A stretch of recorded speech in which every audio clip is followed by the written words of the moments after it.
Okay, you've viewed part 1 of the video and learned how to do the lesson plan portion of this. Now it's time to learn about part 2, involving Pinterest. The board you create should include, number 1, the name of the phonics category with a clear definition. Let me bring up my Pinterest account real quick and show you what I mean by that. Okay, so this is my personal Pinterest account. But if I clicked on one of my boards, you'll see, you'll see the title of the board. In your case, you'll be naming the board for your word feature. If you go to the far right, you can't see it on the screen, but if you follow this line underneath all the way to the right, there's a button that says Edit Board. And when you bring that up, you can name the board. And in my case, if I was doing CVC patterns, then I would put that, CVC patterns. And my description would be a definition of what that means, what that feature looks like, what it is, what it encompasses, as well as what category of word learning that comes from. In this case, this is a letter naming category, and the letter name alphabetic, and you're not presenting on that, so that's why I used it as an example. You're choosing from the within word pattern, syllables and affixes, and derivational relations categories. So your category would go down here, your category of word learning, where this feature comes from. And then you would also be including a definition of that feature that lets me know what that means. And then when you're done, you simply scroll down and hit Save Changes. And when you do that, you will see your title with your definition right beneath at the very top of your board. And again, yours is going to be much more elaborate than this. This is just my quick test example. The second thing you need to make sure, now that you've set up your board with a name and a clear definition for your category and feature, then you are going to select 5 activities or games that students could use to independently reinforce the learning of this word feature. So it needs to be complete with directions and illustrations. Teachers Pay Teachers is a wonderful resource for you. You can actually conduct a search in Pinterest, in the Pinterest toolbar, to look for CVC patterns if that's your example topic. And lots of things will come up, and things from Teachers Pay Teachers are usually very complete with full directions and illustrations so that students could independently complete these activities at a center.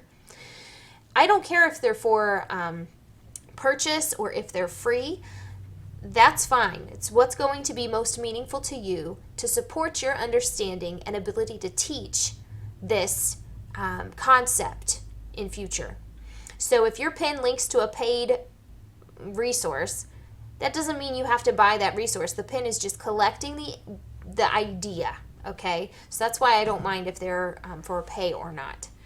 Because when I follow that link, I can still log into Teachers Pay Teachers and look at all of the resources encompassed in that bundle and decide, was this really supporting what you're saying it supports? So make sure that it's clear that these activities or word learning games support your word learning concept.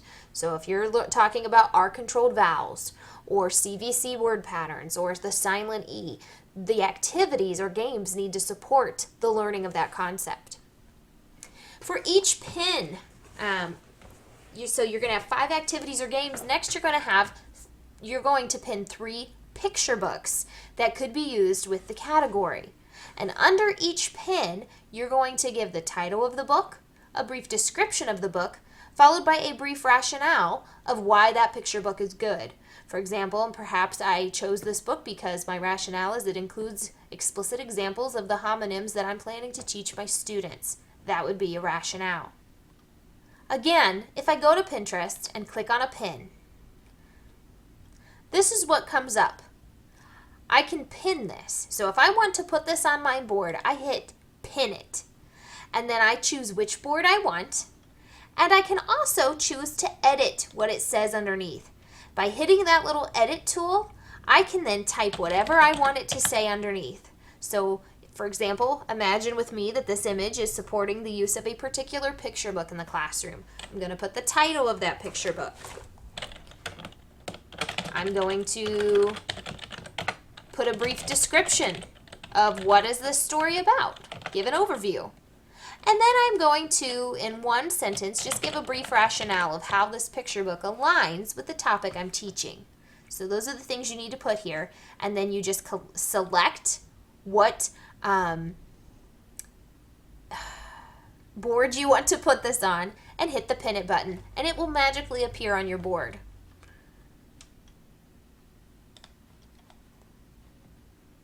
In addition to the 5 activities or games and the 3 picture books, you need a word sort for the category. You must find a word sort to support this category. Remember, I gave you a link that was very helpful earlier this semester that you may want to consider using. And there's also ones you can search for. Words Their Way is a program that is used in many schools throughout the United States. And so many teacher blogs will supply you with free word sorts. Just make sure they clearly support the concept you're teaching, that particular word feature. And so, for example, if you're learning about R-controlled vowels, that's your topic of choice. There's many R-controlled vowels out there. So I'm looking at the broader category. Maybe your lesson to us is going to focus on sorting the difference between AR and IR. Okay? That's fine. Words with those 2 controlled vowels. Your board, however, can encompass anything that goes with R-controlled. It could be O, U, I, E, A, any of the R-controlled vowels. So remember, while you're teaching, this concept may be very specific to one part of that word feature. Some word features lend themselves to some broader ideas, and you're welcome to think outside the box a bit. The last necessity for you is to pin 6 web resources. These web resources are to be helpful to you as a teacher in the teaching of this word feature. So it could be a link to a teacher blog explaining what this word feature looks like, a sample think aloud of explaining it to the students in the classroom. It could be a link to a YouTube video that examines word study in the classroom using this particular feature. It could be a link to a website like readwritethink.org or the Words Their Way website. Anything that will help you as a teacher be able to teach this feature in a better way. If you find a resource that you really like, but you're afraid that maybe I won't make the connection between that web resource pin and your reason for including it on your board, then feel free to, again, I showed you how to edit a pin, the comments underneath, and put your own comment explaining and elaborating on your rationale for including that web resource, how it helped you and was beneficial. Now let's check out the rubric. So the rubric has 2 parts. The first part was to help you organize yourself for the lesson plan. The second part is to help you see what you need to do to successfully complete your Pinterest board. Okay, for the full 25 points, you must name the phonics category with a clear explanation in simple terms indicating your understanding of what that category means, what that feature is, what category of word learning it falls under, etc. The difference here is the fact that you have an explanation, not the clearest, but it does use simple terms indicating at least some understanding.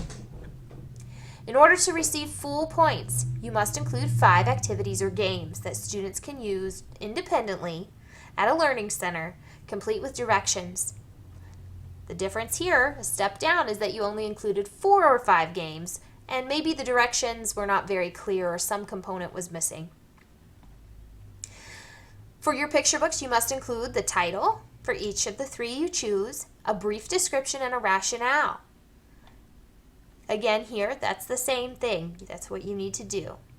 Perhaps there's a little bit of an issue with one of these 3 components. Maybe it's not as brief or clear as it could be, but for the most part, it's all there. You need to include a word sort for the category, same across both of these.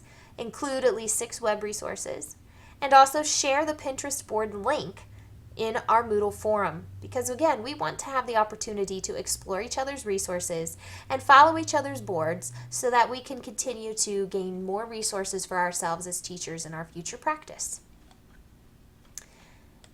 Now, if you go to Pinterest, perhaps you've not set up an account yet. I'm going to ask that if you have never used Pinterest before, that you email me, because I have some helpful video links that I can send you that teaches you from a teacher's perspective how to set up step by step a Pinterest account, and also gives a rationale of why teachers should use Pinterest, how it can be beneficial for accumulating ideas, sharing resources, and just exploring new ideas. Pinterest is a public platform, but I want to let you know that if you want, you can create a pseudonym so that people don't know it's you on Pinterest. You do not have to upload an image. In fact, let me go back to my Pinterest account real quick. Whoops. You will note that this is my personal account, and I had associated it with my craft blog. Before I started my professional Krishana White Pinterest board, I just wasn't sure that I wanted everyone from my craft blog knowing personal details about myself, including my full name. So what I did was I put my first name as K with the @ symbol, and then my last name as my blog title. I did choose to put an image, but when you sign up for Pinterest, there's a stock photo that's very non-specific that you can just leave. I'm not looking at how well you customized this. I'm going to be looking at the board that you have created for the purpose of this course.